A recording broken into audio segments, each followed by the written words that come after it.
നമ്മൾ ആലോചിച്ച് നോക്കിയേ, നമ്മളൊക്കെ ഈ സ്വർഗം എന്ന ഒന്ന് അടിയുറച്ച് വിശ്വസിക്കുന്നുവെങ്കിൽ, സംഭവം ഖുർആൻ പറഞ്ഞിട്ടുണ്ട്, ഹബീബ് പറഞ്ഞിട്ടുണ്ട്, നമുക്കത് മതി. അതിനപ്പുറമുള്ള കാര്യമാണ് നബിയുനാ മുഹമ്മദ് മുസ്തഫ സല്ലല്ലാഹു അലൈഹി വസല്ലമ തങ്ങൾ ആ സ്വർഗം കണ്ടു എന്നത്. അതൊരു വലിയ വിശ്വാസമാണ്. അവിടുന്ന് പറഞ്ഞല്ലോ, ദഖൽതുൽ ജന്ന, ഞാൻ സ്വർഗത്തിൽ കടന്നു. അത് കേൾക്കുമ്പോ തന്നെ നമ്മൾ ആവേശം കൊള്ളണം. നമ്മുടെ ഹബീബ് സ്വർഗത്തിൽ കടന്നു, ആ സ്വർഗത്തിൽ ഞാൻ പ്രവേശിച്ചു. റസൂലുള്ള പറയാണ്, ഈ മിഅ്റാജിന്റെ രാവിൽ അല്ലാഹു ഹബീബായ റസൂലിനെ സ്വർഗത്തിലൂടെ കൊണ്ടുപോയി. അവിടുന്ന് പറയുന്നു, ഞാൻ സ്വർഗത്തിലൂടെ ഇങ്ങനെ നടന്നു പോകുമ്പോൾ ഫഇദാ ഫീഹി റുമൈസ, ഞാൻ അവിടെ റുമൈസയെ കണ്ടു എന്ന് മുഹമ്മദ് മുസ്തഫ. നിങ്ങൾ സ്വലാത്ത് ചൊല്ലൂ, മുഹമ്മദ് മുസ്തഫ. സ്വർഗത്തിൽ ചെന്നപ്പോൾ മുത്തുനബി അവിടെ കാണുകയാണ് റുമൈസ ബീവിയെ. ചിന്തിക്കണം, നമ്മുടെ സഹോദരിമാർക്ക് എന്തേ റുമൈസ ബീവിയെ പോലെ ഒരു സ്ത്രീ ആയിക്കൂടാ? നിങ്ങളുടെ ഭാര്യ എന്തുകൊണ്ടാണ് റുമൈസ ബീവിക്ക് സമാനയാവാത്തത്? നമ്മുടെ സഹോദരിമാരും നമ്മുടെ പെൺകുട്ടികളും റുമൈസ ബീവിയെ എല്ലാ രീതിയിലും മാതൃകയാക്കേണ്ടതാണ്. എന്തേ കാര്യം? എങ്കിലേ റുമൈസ ബീവിയെ സ്വർഗത്തിൽ കണ്ടു എന്ന് പറഞ്ഞതുപോലെ ആ റുമൈസ ബീവിയെ ഇഷ്ടപ്പെടുന്നവർക്ക് അള്ളാന്റെ ഹബീബ് സ്വർഗത്തിൽ അവസരം നൽകുകയുള്ളൂ. ഫഇദാ ഫീഹി റുമൈസ, അവിടെ ഞാൻ റുമൈസയെ കണ്ടു. റുമൈസ ബീവി അറിയപ്പെട്ടിരുന്നത് ഉമ്മു സുലൈം എന്നതായിരുന്നു. സ്വർഗത്തിൽ കടക്കാൻ ആവശ്യമായ എന്തൊക്കെ വേണമോ ആ സവിശേഷതകൾ മുഴുവനുമുള്ളയാളായിരുന്നു മഹദിയായ റുമൈസ റളിയല്ലാഹു അൻഹ. സഹോദരിമാര് ചിന്തിക്കണം, സ്വർഗത്തിൽ കടക്കാൻ ആവശ്യമായ എല്ലാം. നബിയോട് വലിയ സ്നേഹമായിരുന്നു. സഹോദരിമാർക്ക് അങ്ങനെ ഉണ്ടോ? അല്ലാഹു ആലം. കാണുന്ന സീരിയലുകൾ എത്രയാ?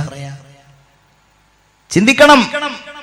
പത്രം വന്നാൽ ഈ പ്രിയപ്പെട്ട നാട്ടിലെ സഹോദരിമാരങ്ങനെ ഉണ്ടാവും ഞാൻ വിചാരിക്കുന്നില്ല. പത്രം വന്നാൽ അതിലുണ്ടാവും ഇന്നത്തെ സിനിമകൾ ഏതൊക്കെ ടിവിയിൽ വരുന്നു, ഏതൊക്കെ ചാനലിൽ വരുന്നു എന്ന് പറഞ്ഞിട്ട് സിനിമകളുടെ പരസ്യം ഉണ്ടാവും. അത് വായിച്ച് അതിനനുസൃതമായി ടിവിയുടെ മുമ്പിൽ പോയിരിക്കുന്നവർ, പ്രത്യേകിച്ച് ഈ വെക്കേഷൻ കാലങ്ങളിലൊക്കെ മക്കളോടുകൂടെ ഭർത്താവിനോടുകൂടെ ഒരു മടിയുമില്ലാതെ സിനിമ കാണുന്നവർ, സീരിയലിന്റെ മുമ്പിലിരിക്കുന്നവർ എന്ന് പറഞ്ഞാൽ ഒരു ദിവസം 2-3 മണിക്കൂർ പടച്ച തമ്പുരാന്റെ യാതൊരു വിചാരവും ചിന്തയുമില്ലാതെ കഴിഞ്ഞുകൂടുന്നവർ മുഹമ്മദുർ റസൂൽ സല്ലല്ലാഹു അലൈഹി വസല്ലം തങ്ങളെ ഇഷ്ടപ്പെടുന്ന പെണ്ണാണ് എന്ന് എങ്ങനെയാ പറയാൻ കഴിയുക? അവിടുത്തെ സുന്നത്ത് മുറുകെ പിടിക്കുന്നയാളാണ്. റുമൈസ ബീവിക്ക് വലിയ ഇഷ്ടമാണ്. തന്നെയുമല്ല, റുമൈസ റളിയല്ലാഹു അൻഹ മുഹമ്മദുർ റസൂലുമായി മുലകുടി ബന്ധത്തിലൂടെ ഒരടുപ്പവുമുണ്ട്. മുലകുടി ബന്ധത്തിലൂടെയുള്ള ഒരിളയമയായിരുന്നു മഹദിയായ റുമൈസ റളിയല്ലാഹു അൻഹ. നബി ഇടക്കിടക്ക് അവരുടെ വീട്ടിൽ വിശ്രമിക്കാൻ വേണ്ടി പോകും. വിശ്രമിക്കാൻ ചെന്നാൽ ഹബീബായ നബിയെ ഇങ്ങനെ നോക്കി നിൽക്കും. മുത്ത് റസൂലിന്റെ മുഖത്ത് നോക്കിയ സ്നേഹം ഇങ്ങനെ അയവിറക്കും. അള്ളാന്റെ ഹബീബിന്റെ മുഖം കണ്ട സ്വർഗത്തിന്റെ പരിമളം ഇങ്ങനെ ആസ്വദിക്കും. ഇങ്ങനെ നോക്കുമ്പോൾ കാണാം മുഹമ്മദുർ റസൂലിന്റെ നെറ്റിത്തടത്തിൽ വിയർപ്പ് തുള്ളികൾ ഇങ്ങനെ പൊടിഞ്ഞു വരുന്നു. സുന്ദരമായ വെളുത്ത് തുടുത്ത് ചുവപ്പ് നിറം കലർന്ന അള്ളാന്റെ ഹബീബിന്റെ നെറ്റിത്തടത്തിൽ, മനോഹരമായ നെറ്റിത്തടത്തിൽ മുത്തുമണികൾ പോലെ ആ വിയർപ്പ് തുള്ളികൾ ഇങ്ങനെ വരുമ്പോ റുമൈസ ബീവി റളിയല്ലാഹു അൻഹ ഒരു പഞ്ഞിക്കെട്ടുമായിട്ട് വന്നിട്ട് അള്ളാന്റെ ഹബീബിന്റെ ആ നെറ്റിത്തടത്തിലുള്ള വിയർപ്പ് തുള്ളികൾ ഇങ്ങനെ ഒപ്പിയെടുക്കുമായിരുന്നു. ഓരോ ദിവസം ഓരോ തുള്ളികൾ കിട്ടും. ആ തുള്ളികൾ ഇങ്ങനെ സൂക്ഷിക്കും. ആ തുള്ളികൾക്ക് എന്തൊരു സുഗന്ധമാണ്. അതാണ് ഞാൻ പറഞ്ഞത്, റസൂലുള്ളാഹിനെ സ്നേഹിച്ചു റുമൈസ ബീവി. അത് സ്നേഹപ്രകടനല്ലാതെ എന്താ?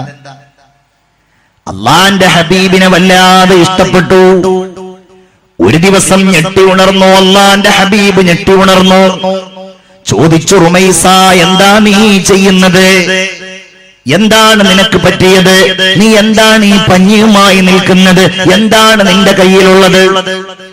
റുമൈസ ബീവി മറുപടി പറഞ്ഞു, യാ റസൂലല്ലാഹ്, ഹാദാ അറഖുക, ഇത് അങ്ങയുടെ വിയർപ്പാണ് നബിയേ. അല്ലാഹുവിന്റെ റസൂൽ സല്ലല്ലാഹു അലൈഹി വസല്ലമ തങ്ങൾ ചോദിച്ചു, എന്തിനാണ് റുമൈസ എന്റെ വിയർപ്പ് നീ എടുത്തത്? അവിടുന്ന് മറുപടി പറഞ്ഞു, യാ റസൂലല്ലാഹ്, ഈ വിയർപ്പ് നല്ല സുഗന്ധമാണ്. ഹാദാ മിൻ അത്തിയത്തി ത്വീബ്,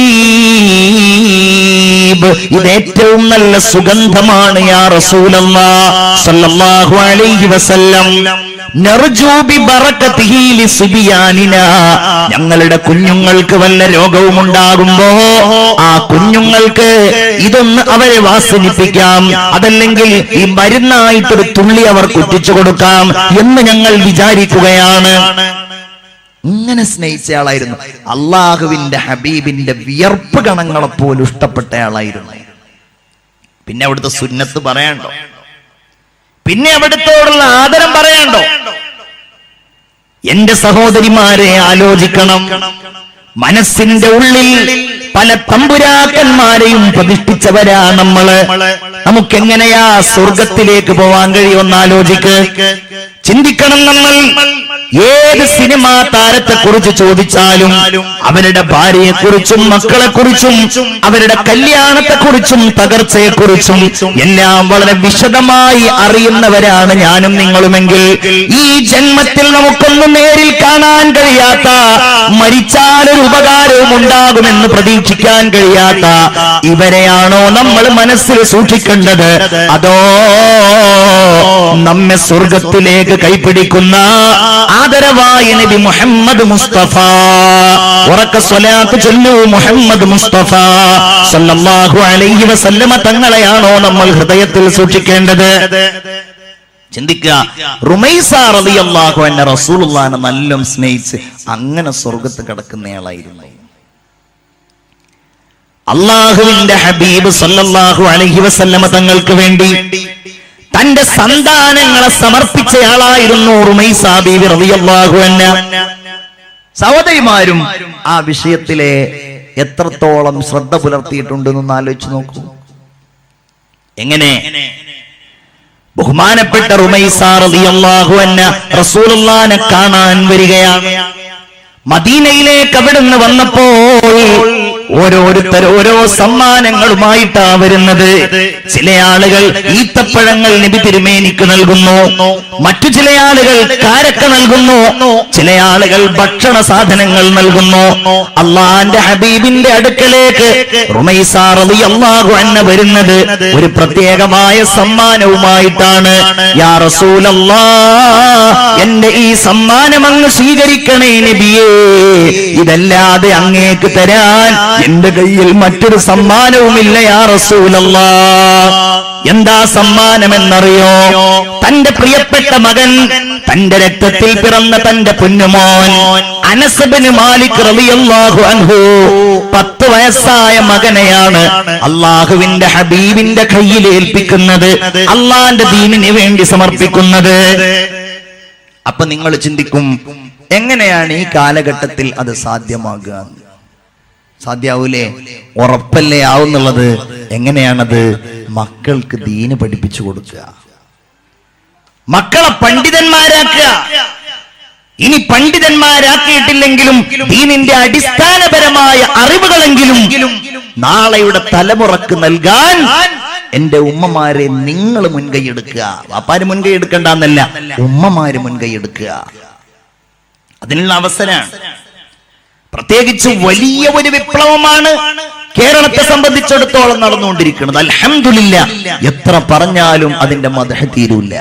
പ്രത്യേകിച്ച് സമസ്ത കേരള ജംഇയ്യത്തുൽ ഉലമയുടെ നേതൃത്വത്തിൽ എത്ര മതഭൗതിക വിദ്യാഭ്യാസ സ്ഥാപനങ്ങളാണ്. ദാറുൽ ഹുദാ ഇസ്ലാമിക് യൂണിവേഴ്സിറ്റിയുടെ കീഴിൽ മദ്രസ 5ാം ക്ലാസ് പാസ്സായവരെയാ ചേർക്കുക. 11.5 വയസ്സിൽ കവിയാത്ത കൊച്ചുകുട്ടികളെയാണ് ദാറുൽ ഹുദയിൽ ചേർക്കുക. 12 കൊല്ലം കഴിയുമ്പോഴേക്ക് അവർ ഹുദവിയായിട്ട് വരും. നിലവിലെ പഠന സമ്പ്രദായ പ്രകാരം SSLC കഴിയും, +2 കഴിയും, ഡിഗ്രി കഴിയും, അവർക്ക് PG 1 വർഷം പൂർത്തിയാവുകയും ചെയ്യും. അതോടൊപ്പം അവർക്ക് മതപരമായിരിക്കുന്ന ജ്ഞാനവും ലഭ്യമാകും. മക്കളെ കൊണ്ടുപോയിട്ട് അങ്ങ് സമർപ്പിക്കുക. ആലോചിക്കേ, വാഫി സ്ഥാപനങ്ങൾ SSLC കഴിഞ്ഞിട്ട് അവർക്ക് 8 വർഷക്കാലത്തെ മനോഹരമായ വിദ്യാഭ്യാസം. കാസർഗോഡ് ജില്ലയിൽ നിങ്ങൾ നോക്കൂ, എത്ര സ്ഥാപനങ്ങളാണ്.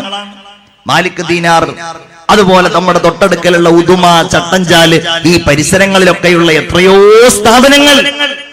ജാമിഅ നൂരിയയുടെ സ്ഥാപനം, അതുപോലെ ദാന്തി ദാറുസ്സലാമിന്റെ സ്ഥാപനങ്ങൾ, പള്ളി ദർസുകൾ, ഇവിടെയൊക്കെ കൊണ്ടുപോയിട്ട് ചേർക്കുന്ന അപൂർവം പ്രിയപ്പെട്ട ഉമ്മമാരുണ്ടല്ലോ. ആ മനോഹരമായ സ്വഭാവം റുമൈസ ബീവിയുടെ സ്വഭാവമാണ്. വലിയ ആശങ്കയായിരിക്കും. വേറെ ഏത് വിദ്യാഭ്യാസത്തിന് പറഞ്ഞയച്ചാലും ആശങ്ക ഉണ്ടാവില്ല, ഇതിന് പറഞ്ഞയച്ചാൽ ആശങ്കയായിരിക്കും. എന്താവും, എന്താ ഉണ്ടാവുക? പക്ഷേ അതൊക്കെ മാറ്റിവെച്ച് അള്ളാഹുവിന്റെ ഹബീബ് സല്ലല്ലാഹു അലൈഹി വസല്ലമ തങ്ങളുടെ മുൻപിൽ കൊണ്ടുവന്ന് തന്റെ പുന്നാര മകനായ അനസിനെ റുമൈസ റളിയല്ലാഹു അൻഹ സമർപ്പിച്ചതുപോലെ അള്ളാഹുവിന്റെ ദീനിന്റെ മാർഗത്തിൽ മക്കളെ സമർപ്പിക്കുന്ന ഉമ്മയും ബാപ്പയും ഉണ്ടല്ലോ. റുമൈസ റളിയല്ലാഹു അൻഹയുടെ പിൻഗാമികളാണ്. ഞാൻ സാന്ദർഭികമായി പറഞ്ഞതാണ്, ഇത് അതിനുള്ള അവസരമാണ്. ഈ സന്ദർഭം, ഈ വെക്കേഷന്റെ കാലഘട്ടം അതിനുള്ള അവസരമാണ്. പ്രത്യേകിച്ച് നമ്മുടെ കാലഘട്ടം വല്ലാത്ത അപകടകരമായ അവസ്ഥയിലേക്ക് പോകുമ്പോ, മക്കൾ വഴിതെറ്റിക്കൊണ്ടിരിക്കുമ്പോ, ദീനിന്റെ മാർഗം പുച്ഛത്തോടുകൂടെ സമൂഹം നോക്കിക്കാണുമ്പോ, ചുറ്റുപാടുകൾ തിന്മകളുടെ പ്രലോഭനങ്ങളായി നമ്മുടെ പ്രിയപ്പെട്ട മക്കളെ മാടി വിളിക്കുമ്പോ, അതിൽ നിന്ന് മോചിപ്പിക്കാൻ നമുക്ക് എത്രയാൾക്ക് കഴിയുമെന്ന് ആലോചിക്കേണ്ട ഏറ്റവും പ്രധാനപ്പെട്ട സന്ദർഭമാണ് ഈ ഏപ്രിൽ മെയ് മാസങ്ങൾ. ആൺകുട്ടികൾക്ക് മാത്രമല്ല, പെൺകുട്ടികൾക്കുള്ള സ്ഥാപനങ്ങളുണ്ട്. അപ്പൊ അതാണ് റുമൈസ റളിയല്ലാഹു തആല അൻഹയെ ഞാൻ സ്വർഗ്ഗത്തിൽ കണ്ടു എന്ന് നബിയുനാ മുഹമ്മദ് മുസ്തഫ സല്ലല്ലാഹു അലൈഹി വസല്ലമ തങ്ങൾ പറയുമ്പോൾ അതിന്റെ കാരണമാകുന്നത്, ഒരു പെണ്ണ് സ്വർഗ്ഗത്തിൽ കടക്കും എന്ന് മുഹമ്മദ് മുസ്തഫ സല്ലല്ലാഹു അലൈഹി വസല്ലമ തങ്ങൾ മുന്നറിയിപ്പ് നൽകിയത്, അവിടുന്ന് മാതൃക കാണിച്ചത് ആ സ്ത്രീക്ക് ചില സ്വഭാവവിശേഷതകൾ ഉണ്ടാകുമ്പോഴാണ്. എന്താണത്? അവിടുന്ന് പറയുന്നു, ഇദാ സ്വല്ലത്തിൽ മർഅതു ഖംസഹാ വസാമത് ശഹ്റഹാ വഹഫിളത് ഫർജഹാ വഅതാഅത് ബഅലഹാ ദഖലത് ജന്നത റബ്ബിഹാ ശഫീഉനാ റസൂലുള്ളാഹി.